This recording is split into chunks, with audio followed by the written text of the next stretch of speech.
In an effort to make things a little bit more interactive, one of the things I'm going to start doing is Q&A videos. So basically I'm going to pull off the questions that were left in response to some of the videos that I've done, and if I feel the answers would benefit the most amount of people, I'll throw it all together on a whiteboard. When I get enough questions that I could throw it all together on a whiteboard, I'll do a video and I'll title it Q&A. So this will be Q&A number 1. I have no idea when Q&A number 2 will be. That will be based on the rate in which questions are asked in response to the videos that I'm doing. So it might not be for a while or it might be tomorrow. I really don't know.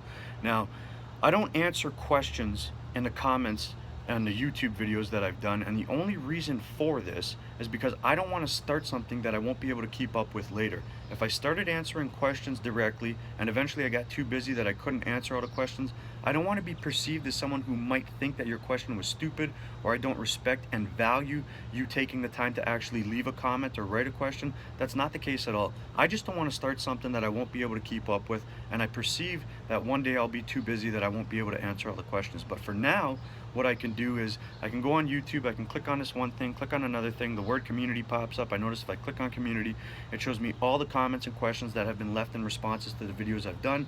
So I'll do this every now and then, and when I get enough, I'll just do a video titled Q&A and I'll answer all the questions publicly. So this will be Q&A number 1. Now the first question comes from a guy whose screen name was Brandan bf0real Lopez. He asked a question in regards to a video I did in which I was talking about the order of adaptation. The order of adaptation is this: brain first, then body, and I'll explain that in a second. But the question was, do the muscles need to get used to the load? Do they grow because they got used to the weight? And does this depend on rep range? So here's how this works. The first time you do something, you're not going to be your best. You might not suck, but you're not going to be your best. You do it again, you're going to be better. You do it again, you're going to be better. And then due to the law of diminishing returns, you'll keep getting better and better and better, and then eventually you won't keep getting better anymore. So what's happening here is it creates the illusion that physical changes have actually taken place. Now, this isn't to suggest that physical changes aren't taking place, but the reason that you're getting better every time you do something is because your brain has become more efficient at recruiting the muscles on your body in their current state to do what you're trying to do. If I wanted to look really smart and take a lot of someone's money and not give them return on investment that they're entitled to or that they deserve, what I would do with someone is we would do one workout once, I would show them how much they suck. We would do it again, I would show them how much they got better, and I'd say, wow, look at all the muscle you built. Basically, I'm so fucking smart, I did the right things with you and you got instant results. And then we do it again, and it might be better, it might not be. I would say something like, you're hitting a plateau, you need to keep paying me, I'm going to change what we're doing, and then we'll do something else. And then you'll suck, and then we'll do it a second time, you'll be significantly better. And I could just keep doing that and create the illusion that your body is constantly changing and getting better. Now, this isn't to suggest that it's not getting better, but if you want to build muscle, what you want to do is you want to max out the neural adaptation so that the body, to get better, is left with no other choice but to build muscle. A lot of people fall victim to this muscle confusion myth, and that they have to change what they're doing. They got to change it up. Why are you changing it up? And the thing is, people think they hit a plateau when they don't see increases in performance anymore. If they can't lift more weight, if they can't do more reps, then obviously nothing is changing. No, what that means is your brain has gotten as good as fucking possible at doing what you're doing, and the only way that you're going to adapt and get better is by building muscle. You got to remember, the body doesn't want to build muscle. It builds muscle to protect itself from the demand that you're imposing on it. So when you start imposing a demand, it's going to say, okay, how can we make this demand relatively less demanding? We can either build muscle or we can just get better at doing whatever this motherfucker's making us do. And what's going to be easier? What's the path of least resistance? Getting better at what you're doing, not actually building muscle. So the more you do something, the more perfectly you do it, the more frequently you do it without overworking your capacity to recover, the sooner you max out the neural adaptation. So does it depend on rep range? To some degree, because the more perfect reps you do, the more often, the more frequently, without overworking your capacity to recover, the sooner you max out the neural adaptation, at which point the body is left with no other choice but to build muscle to make the demand that you're imposing relatively less demanding. So hopefully that answers your question. Now the next question came from a screen named Nate Vazquez. Nate said, can you do a video on isometrics? Now, I don't expect anyone who's finding me to go through all the videos I've done. I think I've done almost 130, if not more than that by now.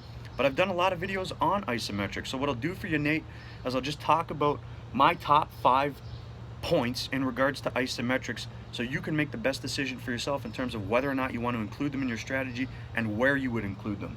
So the first point is maximal tension duration. When you do a repetition through a full range of motion, the muscles are under maximal tension for about a quarter of a second. You did 10 reps, that's 2.5 seconds of maximal tension. So isometrics allow you to extend the duration under maximal tension. The downside about it is that this is only occurring at one joint angle. So point number 2, due to the law of specificity, you're going to want to include isometrics at various joint angles to ensure that the gains that are made will carry over an entire full range of motion for whatever exercise or muscle that you're training. The third point, the motor skill required is very, very low. The more movement, the faster the movement, the higher coordination, the harder it is to do. The less movement, the lower motor skill required. Therefore, beginners can include isometrics into their strategy and reap the benefits. Anybody can do it. A lot of people think it's an advanced method that only advanced people can use, when really that's ass backwards. This is something anybody can incorporate into their strategy and reap the benefits of doing so. The fourth point, low cost, high return on investment, meaning that you can include isometrics into your strategy to promote a certain response, and it's not going to result in overworking your capacity to recover. If you're overworking your capacity to recover and the only thing you included was isometrics into your strategy, then I would argue that a lot of other things that you're doing are contributing to overworking your capacity to recover, not the isometrics. The isometrics are very, very low cost metabolically. There's no tearing of the muscle when you're doing them for the most part. So it's a very, very low damage type of technique that you can include, and the return on investment is very, very high. You can promote a lot of different responses depending on how you do them. The fifth point, you can use isometrics to increase your capacity to recruit the muscles. So this ties into the fourth point, and that you can use them and it's not going to negatively affect the other work that you do, but it could potentially enhance it. So in brackets there I wrote, stability facilitates force production. So the more stable you are, the lower motor skill that's required, there's no movement, the more force you can exert. This can turn on muscles, therefore increase your capacity to recruit them, and therefore increase the return on investment of doing other things that you're doing more dynamically, training through a full range of motion. So those are my benefits on isometrics, and you can make the best decision for yourself in terms of whether or not you want to include them in your strategy and where you would include them. Now the next two questions I got from screen name Sibu Nhlapo, and the next one's just obviously a screen name, it's not a real name, Ajb111482. This was in response to a video I did in which I saw some other videos by a guy whose screen name was AthleanX. He was doing videos on pull-ups and chin-ups and trying to give information out on how to get better at them and why you're not good at them. And the information was total fucking garbage. So I explained why that is. Now in the comments, a lot of people are saying, oh, this guy's a physiotherapist and he's the trainer for the New York Mets and he graduated from one of the top 5 schools with honors and stuff like that. Here's the thing, I don't know the guy personally. All I know is the information I saw in regards to pull-ups and chin-ups was total fucking bullshit, and I explained exactly why that is. And a lot of people are asking questions like, where's my knowledge coming from? Don't just say experience. And what's my background? Now this might surprise you guys, but I'm a high school dropout. Where's my knowledge coming from? I read a lot of books. Now, does anybody find it funny that a high school dropout who just reads a lot of books can explain things better than a physiotherapist and the personal trainer of the New York Mets who graduated with honors from one of the top 5 schools? Like, come on, man. It doesn't matter where the fuck you went to school. It doesn't matter where your knowledge is coming from or what your background is. Does it make sense or not? I've not had one person say that anything I said wasn't right or wasn't accurate. A lot of people might be upset with how I presented it, because one of the things I said is, no wonder people don't know what the fuck they're doing. They're learning from someone who doesn't know what the fuck he's doing. The only reason I said that is because the information I was presented and related to pull-ups and chin-ups was total fucking bullshit. This guy might know something, I would imagine that he does, but as it relates to what I saw, it was total fucking bullshit. So that'll be the end of Q&A number 1. If you like the information, share, click the fucking button at the bottom, subscribe to the channel, and I'll keep bringing you the best information you're going to find as it relates to training to build muscle, get stronger, lose fat, improve your level of physical preparedness, all that fucking shit.